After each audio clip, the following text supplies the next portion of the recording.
have to say before we get started that your lamb shoes were the first shoes that I ever saved to buy. I used to love that line. Thank you. So I always tell myself if I ever meet you, I have to tell you that those shoes, they were incredible.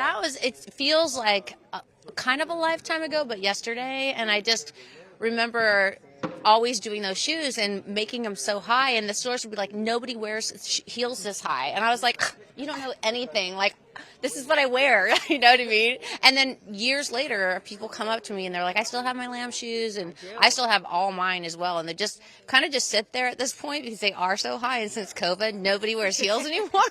I was like, where are my Uggs? Well, you are the style icon on The Voice because when I chatted with Reba, she said everybody just waits to see what you're going to wear every day. Sweet. Oh my gosh. Well, we have so much fun. I do love that part of it. It's just spend the whole day I'll see you, Blake. I'll be up in glam for 20 hours and come out and look like somebody else. Well, you look incredible. And speaking of Blake, a lot of people used to talk about his bromance with Adam on the show, but now everyone's talking about you and Reba. What is your favorite thing about working with Reba? I think when you meet another female artist, especially for me, my journey into country has been kind of, new because since I met Blake, even though my first concert I ever went to was an Emmylou Harris concert at the Palomino Club here in Hollywood.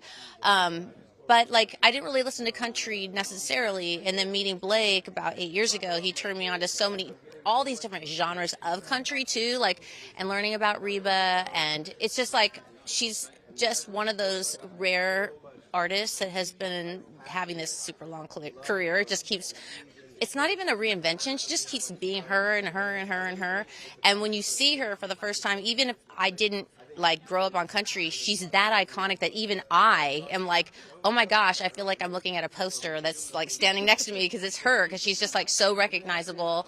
And her personality, not to talk behind her back, she's right there, but she's so humble and so, you would never, her professionalism and just everything about her is not what you would expect for being such an icon. You're where's the diva? Or, you know what I mean?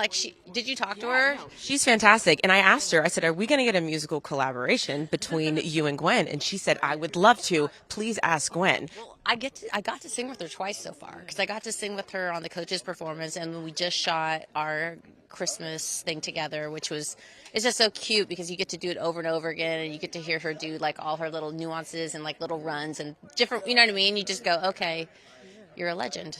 So cool. I can see it in the future. She's down. I can tell that you're down, so we would love. At this point, I would do anything. I feel you know what I mean? You got to live. You got to live hard now. Now, tonight's the first live show. Niall is the reigning champ. How was the ego? How was the... I don't agree with that at all. I mean, not even one bit. I mean, that's actually ridiculous. Erase that now. It's been really fun working with him, too. I just met him this season. I got to meet him because Blake worked with them last season. Blake would always come home and talking about, Niall and I like that guy, what a cool guy, and so we've hung out a few times, even at the house, just literally came over for dinner. But he's really good on the show. He knows his he knows his art, he knows his music, he knows what he likes, and I just think he's just a really cool artist. And but it is frustrating because he's every girl that comes through is they die for him.